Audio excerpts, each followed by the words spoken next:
स्वागत है आप सभी का एनएफ न्यूज पर। मैं हूं आपके साथ रोहित। भारत विरोधी खालिस्तानी इंदरजीत सिंह गोसल की गिरफ्तारी हुई है, जिसके बाद एसएफजे बौखलाया हुआ है। गुरपतवंत सिंह पन्नू का राइट हैंड गोसल को गिरफ्तार करके पूछताछ की जा रही है और कई संगीन मामले उस पर पहले से दर्ज हैं। भारत के विरोध में गोसल दुनिया भर में साजिशें रचता है और खालिस्तानी आंदोलन को भारत के खिलाफ लगातार भड़काता है, जैसे उसका गुरु पन्नू करता रहता है। निज्जर की हत्या के बाद गोसल की भूमिका बहुत ज़्यादा मजबूत हुई, बढ़ी भी, और ऐसे में वो भारत के खिलाफ अब साजिशें रच रहा है। लेकिन जिस बीच भारत और कनाडा के रिश्ते थोड़ा बेहतर हो रहे हैं ट्रूडो के जाने के बाद, उसी बीच अब उसकी गिरफ्तारी कर ली गई है। चलिए आपको विस्तार से बताते हैं कि क्या कुछ है पूरा मामला, और फिर उसके बाद एक एक करके गोसल के बारे में आपको जानकारी देंगे। आपको बता दें कि कनाडा में खालिस्तानी आतंकी गतिविधियां अभी भी कम होती नहीं दिख रही हैं, लेकिन नई सरकार के बाद के साथ संबंध अच्छे होने की उम्मीद है। ऐसे में आतंकी गुरपतवंत सिंह उर्फ पन्नू का करीबी सहयोगी इंदरजीत सिंह गोसल को पुलिस ने गिरफ्तार कर लिया है। खालिस्तानी चरमपंथी इंदरजीत पन्नू का राइट हैंड माना जाता है।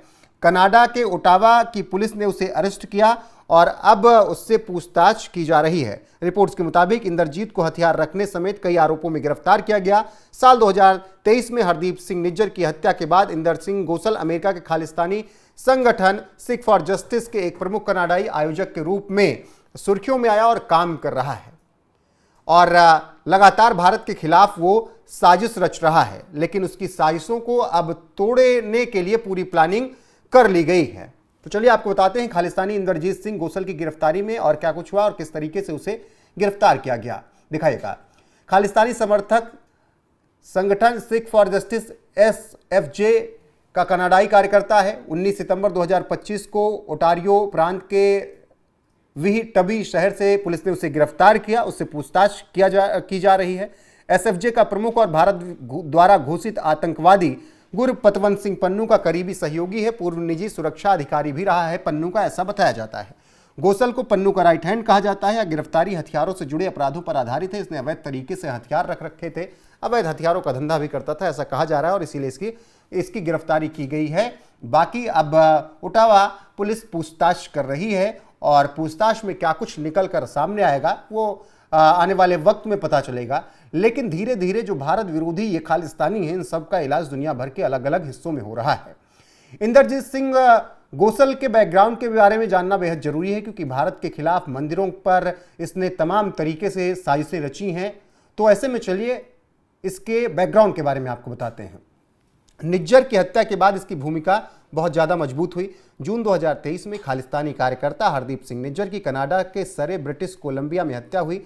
हरदीप सिंह निज्जर की हत्या अज्ञातों ने कर दी। इसके बाद गोसल ने एसएफजे के कनाडाई अभियान का नेतृत्व संभाला। निज्जर एसएफजे का पूर्व समन्वयक है और वो खालिस्तानी टाइगर फोर्स का सदस्य भी था। कनाडा ने उसकी हत्या में भारतीय एजेंटों की संलिप्तता का आरोप लगाया, जिसे भारत सरकार ने, भारत के विदेश मंत्रालय ने तुरंत खारिज कर दिया। और गोसल ने निज्जर की हत्या के बाद खालिस्तानी आंदोलन को और तेज किया, जिससे कनाडा में विरोध प्रदर्शन तेज हुए और लगातार भारत के खिलाफ साजिशें रचता रहा है गोसल निज्जर की हत्या के बाद, क्योंकि उसे निज्जर की हत्या का बदला भी लेना है। अब 2024 हिंदू मंदिर मामला समझिए, उसमें भी इसकी भूमिका रही है।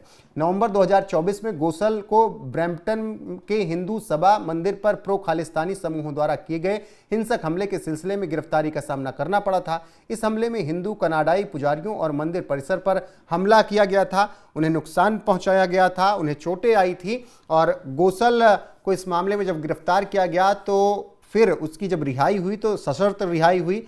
लेकिन इस घटना ने भारत और कनाडा के बीच तनाव बहुत ज़्यादा बढ़ा दिया था और ट्रूडो की सरकार से भारत के 36 के आंकड़े हो गए थे, क्योंकि ट्रूडो लगातार भारत के खिलाफ इन खालिस्तानियों का समर्थन कर रहे थे। इनके वोट के लिए ट्रूडो खामोश थे और भारत से कनाडा की दूरी बढ़ती गई। लेकिन अब गोसल की गिरफ्तारी हो चुकी है और ये एसएफजे के लिए एक बड़ा झटका है, पन्नू के लिए एक बड़ा झटका है। पन्नू बौखलाया हुआ है और ऐसे में एसएफजे की तरफ से एक बयान भी आया, वो डरे सहमे नजर आ रहे हैं। बयान में क्या कुछ कहा गया वो आपको बताते हैं।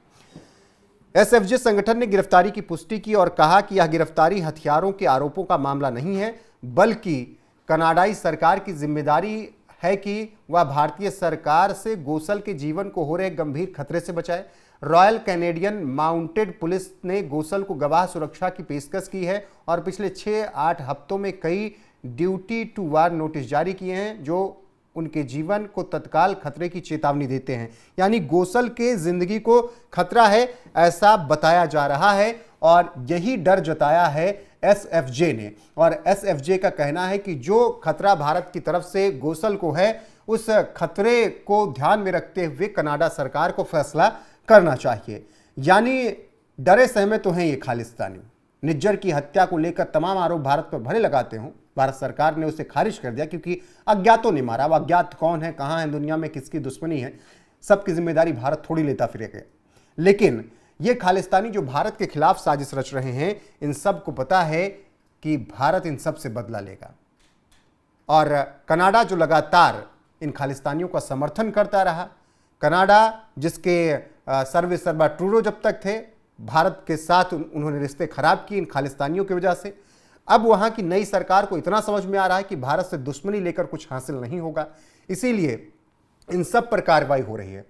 ओटावा पुलिस ने इसीलिए इसको गिरफ्तार किया और इससे पूछताछ चल रही है। अब भारत और कनाडा के रिश्ते के बारे में समझ लीजिए, दिखाएगा। भारत और कनाडा के रिश्ते जिस तरीके से रहे हैं, खालिस्तानियों की वजह से भारत कनाडा के बिगड़े रिश्ते।